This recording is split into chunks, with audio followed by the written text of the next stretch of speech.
La historia secreta del mundo. Jonathan Black. Introducción. Esta es la historia del mundo que se ha enseñado a lo largo de los siglos en algunas sociedades secretas. Aunque tal vez parezca bastante disparatada para la mentalidad moderna, una proporción extraordinariamente elevada de hombres y mujeres que hicieron historia creyeron en ella. Los historiadores de la antigüedad cuentan que desde los albores de la civilización egipcia hasta la caída de Roma, los templos públicos de ciudades como Tebas, Ilusis y Éfeso tenían recintos ceremoniales. Los eruditos clásicos denominan a estos recintos escuelas mistéricas. Allí se enseñaban técnicas de meditación a la élite política y cultural. Tras años de preparación, Platón, Esquilo, Alejandro Magno, César Augusto, Cicerón y otros se iniciaron en una filosofía secreta. En diferentes épocas, los medios empleados por estas escuelas consistían en la privación sensorial, los ejercicios de respiración, las danzas sagradas, el arte dramático, las drogas alucinógenas y distintas formas de redirigir la energía sexual. Con estas técnicas se pretendía alterar el estado de conciencia a fin de que los iniciados pudieran ver el mundo de un modo totalmente nuevo. Todo aquel que revelara a terceras personas las enseñanzas que le habían sido transmitidas entre las paredes del templo, era ejecutado. Jámblico, filósofo neoplatónico, recordaba lo que le sucedió a dos muchachos que vivían en Éfeso. Una noche, intrigados por los rumores de fantasmas y prácticas mágicas de una realidad más intensa y espectacularmente real oculta en el templo, se dejaron llevar por la curiosidad. Arropados por la oscuridad, treparon por los muros y se dejaron caer al otro lado. Se produjo entonces un pandemonium que se pudo oír por toda la ciudad, y a la mañana siguiente se descubrieron los cadáveres de los muchachos frente a las puertas del recinto. En la antigüedad, las enseñanzas de las escuelas mistéricas eran tan celosamente guardadas como los secretos nucleares en la actualidad.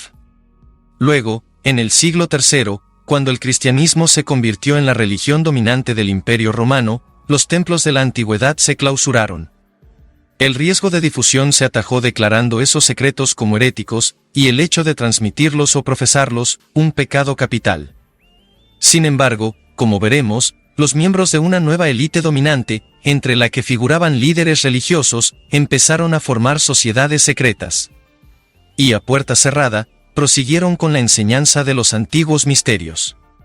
Este libro contiene una serie de datos que demuestran que a lo largo de los siglos se ha conservado y alimentado una filosofía antigua y oculta, que se originó en las escuelas mistéricas, por medio de sociedades secretas como los Caballeros Templarios y los Rosacruces.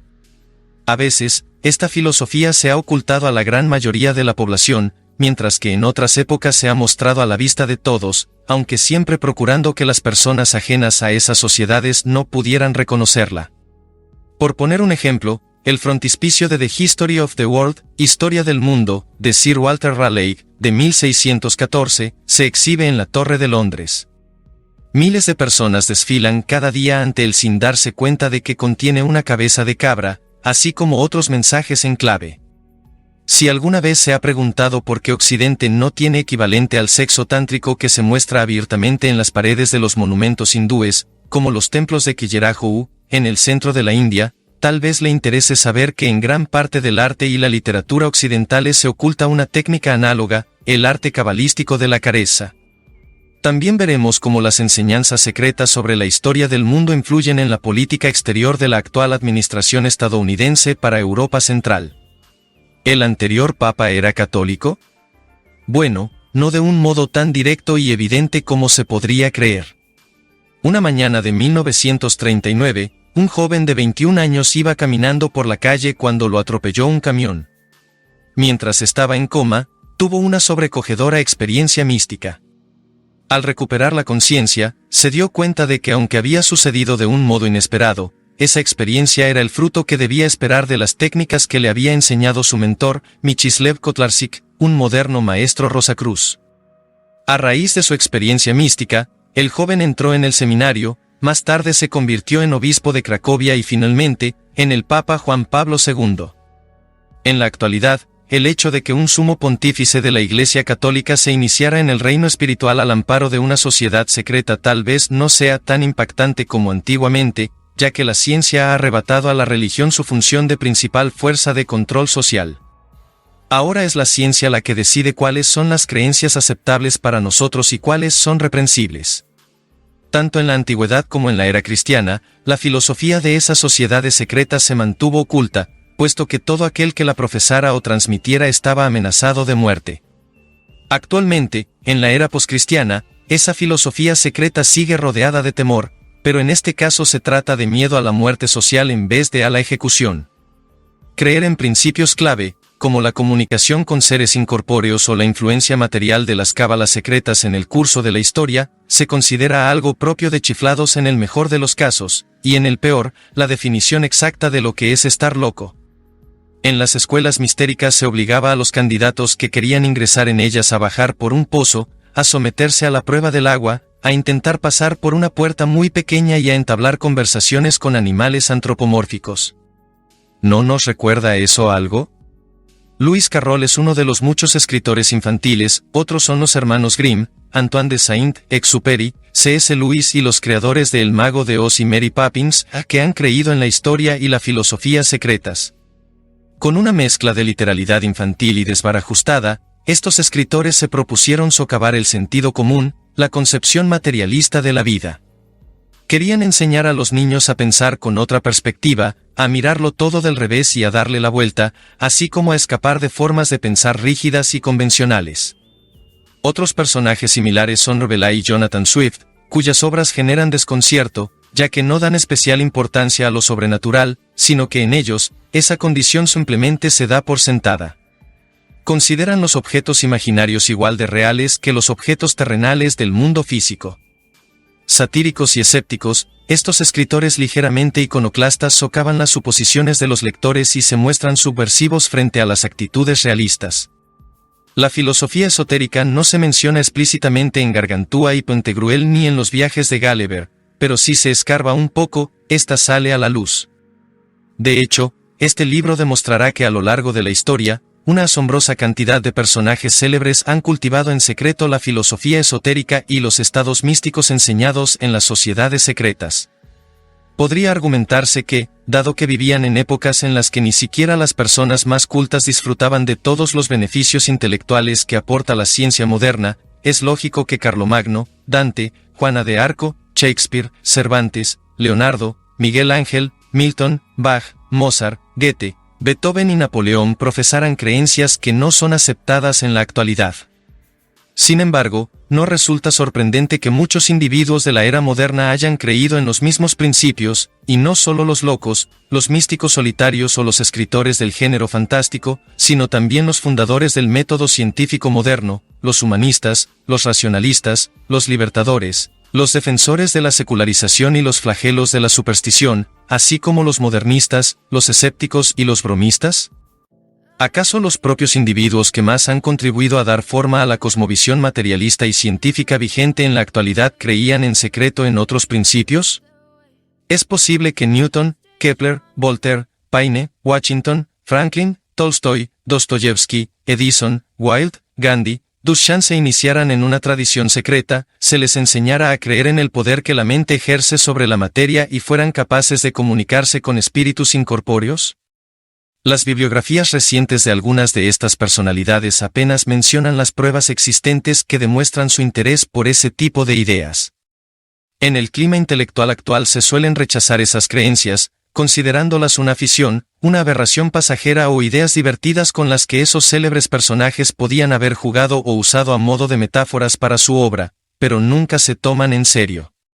No obstante, como veremos, Newton fue sin duda un alquimista practicante durante toda su etapa adulta, y consideraba la alquimia como su dedicación más importante.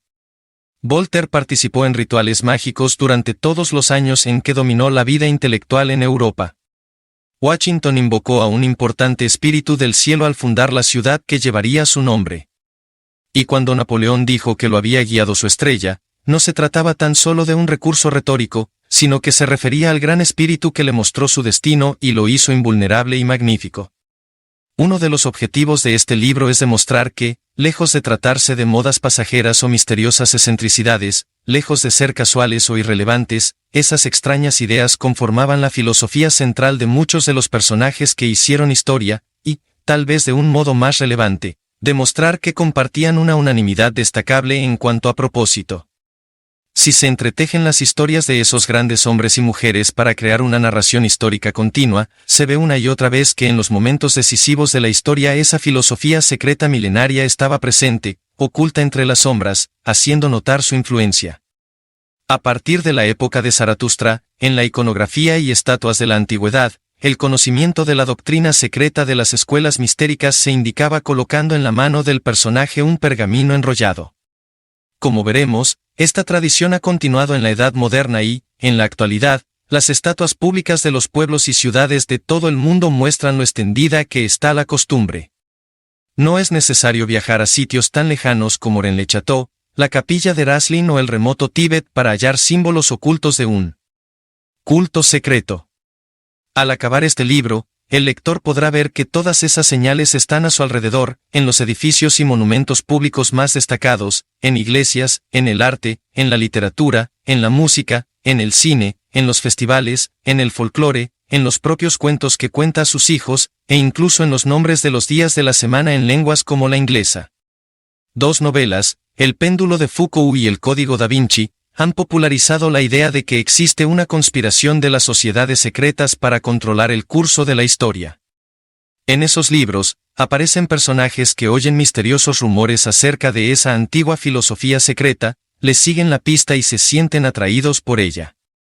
Algunos académicos, como Frances Yates, del Instituto Warburg, Harold Bloom, profesor Sterling de Humanidades en la Universidad de Yale, y Marcia Cage Shackelford, autora de la reciente y reveladora obra YMRS Blake Craig, Swedenborg, Blake and the Sexual Basis of Spiritual Vision, lo han investigado en profundidad y han escrito sobre ello de un modo inteligente, aunque adoptando siempre un punto de vista moderado.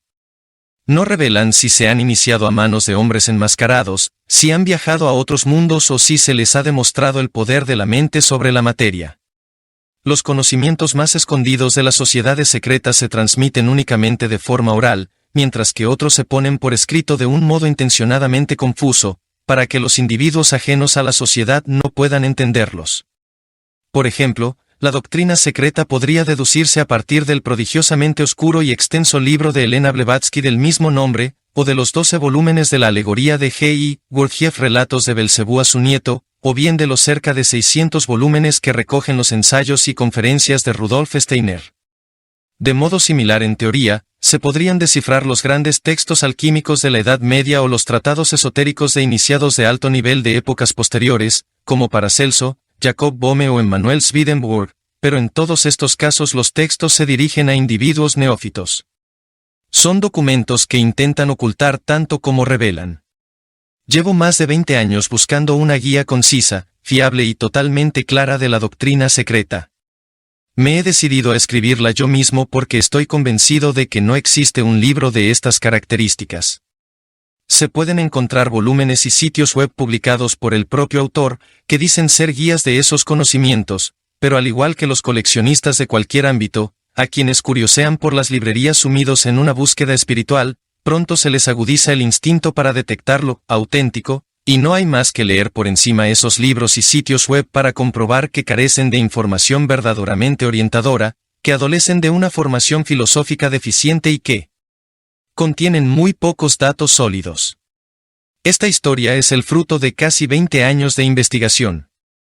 Ensayos como Mysterium Magnum, un comentario sobre el génesis del filósofo Rosacruz y místico Jacob Boehme, junto con libros de sus homólogos rosacruces Robert Fladd, Paracelso y Thomas Vaughan, han sido fuentes clave, así como los comentarios contemporáneos sobre sus obras de Rudolf Steiner y otros autores.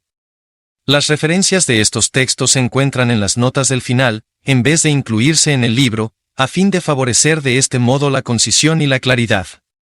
Sin embargo, ha sido crucial contar con la ayuda de un miembro de más de una de las sociedades secretas para entender esas fuentes, alguien que, en el caso de al menos una de esas sociedades, ha sido iniciado al más alto nivel. Llevo años trabajando como editor en una de las principales editoriales de Londres encargando libros sobre un amplio abanico de temas que van de lo más a lo menos comercial, dejándome llevar a veces por mi interés por lo esotérico. Eso me ha permitido conocer a muchos autores importantes que se dedican a ese ámbito. Un día entró en mi oficina un hombre que sin duda estaba hecho de una pasta diferente. Venía con una propuesta comercial, quería reeditar una serie de clásicos esotéricos, documentos de alquimia y cosas por el estilo, y redactar él mismo nuevos textos de introducción. No tardamos en hacernos buenos amigos y pasamos mucho tiempo juntos. Me di cuenta de que podía preguntarle acerca de casi todo y que él me contaba lo que sabía, cosas sorprendentes. Visto en retrospectiva, creo que me estaba instruyendo, preparándome para la iniciación. Intenté convencerle en varias ocasiones de que pusiera todo aquello por escrito, de que escribiera una teoría esotérica general. Se negaba siempre, alegando que, si lo hiciera, los hombres de la bata blanca irían a buscarle y se lo llevarían, pero yo sospechaba también que para él publicar esos conocimientos significaría romper juramentos solemnes y aterradores. Así que, en cierto modo, he escrito el libro que yo quería que él escribiera, basado en parte en los textos rosacruces que él me ayudó a entender. También me dirigió a fuentes de otras culturas. En este volumen, aparte de las corrientes cabalísticas, herméticas y neoplatónicas que fluyen relativamente cerca de la superficie de la cultura occidental, se incluyen elementos sufíes e ideas que emanan del esoterismo del hinduismo y el budismo, así como de fuentes celtas. No tengo intención de exagerar las similitudes entre estas ideas ni tampoco corresponde a este libro seguir la pista de todas las formas en que esta miríada de perspectivas se han fusionado, separado y fusionado de nuevo a lo largo de los siglos. Pero sí me centraré en los aspectos que subyacen tras las diferencias culturales y sugeriré que estas corrientes conllevan una cosmovisión unificada que contiene dimensiones ocultas y una visión de la vida que obedece a determinadas leyes misteriosas y paradójicas. En conjunto, las diferentes tradiciones procedentes de todo el mundo se iluminan mutuamente. Es fabuloso comprobar cómo las experiencias de un anacoreta del siglo II en el monte Sinaí o de un místico medieval alemán coinciden con las de un maestro indio del siglo XX. Dado que las enseñanzas esotéricas son más clandestinas en Occidente, suelo recurrir a ejemplos orientales para ayudar a entender la historia secreta de Occidente. No es mi intención analizar los posibles conflictos entre distintas tradiciones. La India pone más énfasis en la reencarnación que la sufí, que habla tan solo de unas pocas reencarnaciones. Por tanto, en beneficio de la narración, he optado por incluir únicamente una pequeña cantidad de reencarnaciones de personajes históricos célebres. Asimismo, he decidido sin demasiados miramientos que escuelas ideológicas y que sociedades secretas se basan en tradiciones auténticas. De este modo, se incluyen la cábala, el hermetismo, el sufismo, los templarios, los rosacruces, la masonería esotérica, el martinismo, la teosofía de Madame Blavatsky y la antroposofía, pero no así la cienciología, la Sociedad Cristiana de Mary Baker Eddy y un sinfín de material contemporáneo canalizado. Esto no implica que el libro huya de la controversia, pero los intentos previos de hallar una filosofía perenne han desembocado en una serie de perogrulladas. Todos somos iguales bajo la piel, el amor es en sí mismo su propia recompensa, con las que resulta difícil estar en desacuerdo. Debo pedir disculpas por adelantado a todos aquellos que esperen algo con lo que sea tan fácil estar de acuerdo. Los conocimientos que revelaré, que comparten las escuelas mistéricas y las sociedades secretas de todo el mundo, indignarán a mucha gente y desafiarán abiertamente el sentido común. Un día, mi mentor me dijo que estaba listo para la iniciación y que me iba a presentar a algunas personas. Aunque llevaba tiempo esperando ese momento, me negué, si bien yo mismo me quedé sorprendido de mi reacción. Sin duda me daba un poco de miedo. Por aquel entonces, sabía que en muchos rituales de iniciación se provocaba una alteración del estado de conciencia, e incluso a veces se vivían las llamadas experiencias post-mortem. Pero por otra parte no quería que se me ofreciera todo ese conocimiento de golpe, sino que deseaba seguir disfrutando del hecho de intentar descubrirlo por mí mismo. Tampoco quería prestar un juramento que me prohibiera escribir acerca de ello. Esta historia del mundo se estructura del siguiente modo. Los 4 primeros capítulos analizan lo que sucedió en el principio tal como lo transmiten las sociedades secretas, incluido lo que está implícito en las enseñanzas secretas sobre la expulsión del Edén y la caída. Estos capítulos intentarán, asimismo, reflejar la cosmovisión de las sociedades secretas a través de unas gafas conceptuales, de forma que los lectores puedan apreciar mejor lo que viene después. En los siguientes 7 capítulos, muchos personajes mitológicos y de leyenda son tratados como figuras históricas. Es la historia de lo que sucedió antes de disponer de crónicas escritas, tal como se enseñaba en las escuelas mistéricas y como se sigue enseñando en las sociedades secretas en la actualidad. El 8º capítulo se ocupa de la transición hacia lo que se considera convencionalmente la historia, pero se siguen utilizando relatos de monstruos y bestias fantásticas, de milagros y profecías y de personajes históricos que conspiraban con seres incorpóreos para dirigir el rumbo de los acontecimientos.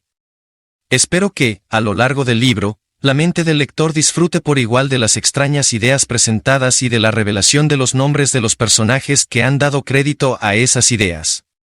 Espero también que algunas de las extrañas afirmaciones les hagan reaccionar, que muchos lectores piensen, sí, eso explica por qué los nombres de los días de la semana van en ese orden concreto.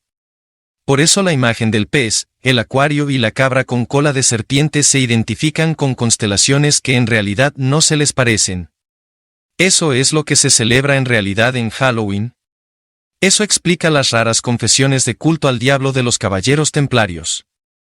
Eso es lo que convence a Cristóbal Colón para emprender su extraño y peligroso viaje. Por eso se erigió un obelisco egipcio en el Central Park de Nueva York a finales del siglo XIX. Por eso se embalsamó a Lenin. El objetivo es demostrar que los hechos fundamentales de la historia pueden interpretarse de un modo casi totalmente contrario a como solemos concebirlos. Por supuesto, para lograrlo sería necesario disponer de toda una biblioteca, algo así como los 30 kilómetros de estanterías de literatura esotérica y oculta que se dice que está guardada bajo llave en el Vaticano. No obstante, en este único volumen demostraré que esta visión alternativa, la imagen reflejada al otro lado del espejo, es coherente y convincente, y tiene su propia lógica, además de contar con la virtud de explicar áreas de la experiencia humana que siguen siendo inexplicables desde el punto de vista convencional. A lo largo de este libro citaré también a autoridades en la materia a las que pueden recurrir los lectores interesados. Algunas de estas autoridades se han sumergido en tradiciones esotéricas. En otros casos se trata de expertos en sus propias disciplinas, ciencia, historia, antropología o crítica literaria, a cuyos resultados en sus campos de especialización confirman, en mi opinión, su cosmovisión esotérica, incluso si no tengo manera de saber si su filosofía de vida personal se basa en una dimensión espiritual o esotérica. Pero sobre todo, y quiero hacer hincapié en este punto, pido al lector que aborde este libro con una actitud nueva, que lo considere una forma de ejercitar la imaginación. Quiero que el lector intente imaginarse cómo sería creer en lo contrario de lo que se le ha educado para creer. Eso implica inevitablemente un cierto grado de alteración del estado de conciencia, lo cual es justo lo que debería darse, ya que todas las ideologías esotéricas del mundo creen que esa es la condición para acceder a formas superiores de inteligencia. En concreto, el sistema de creencias occidental siempre ha puesto énfasis en el valor de los métodos de ejercitación de la imaginación consistentes en el cultivo y la evocación prolongada de imágenes visuales, que actúan cuando se permite que se adentren en la mente en un sublime estado de concentración. Por lo tanto, aunque este libro pueda considerarse tan solo una crónica de las creencias absurdas de la gente del pasado, una fantasmagoría épica, una cacofonía de experiencias irracionales, espero que, al llegar al final, algunos lectores oigan algunas armonías y quizás sientan también una ligera contracorriente filosófica que les sugiera que puede que sea cierto. Por supuesto, cualquier teoría atinada que quiera explicar por qué el mundo es como es, debe ayudar también a prever lo que sucederá más adelante, motivo por el que el último capítulo revela que nos deparará el futuro, suponiendo siempre, por supuesto, que el gran plan cósmico de las sociedades secretas se desarrolle con éxito. En este plan se incluye la creencia de que en Rusia se originará un nuevo gran impulso de la evolución, que se hundirá la civilización europea y que, finalmente, la llama de la verdadera espiritualidad se conservará encendida en Estados Unidos. Para ayudar a la imaginación en su importantísima labor, a lo largo del libro se incluyen extrañas y misteriosas ilustraciones, algunas de las cuales no han sido vistas nunca antes fuera de las sociedades secretas. Asimismo, podrán verse aquí algunas de las imágenes más conocidas de la historia mundial, los principales iconos de nuestra cultura, la Esfinge, el Arca de Noé, el caballo de Troya, la Mona Lisa, y Hamlet y la calavera, ya que está demostrado que todas ellas tienen un significado extraño e inesperado según las sociedades secretas. Finalmente, se ofrecen ilustraciones de artistas europeos contemporáneos, como Ernst, Clay Duchamp, así como de proscritos estadounidenses, como David Lynch. Se demuestra también cómo su trabajo está impregnado de la antigua filosofía secreta.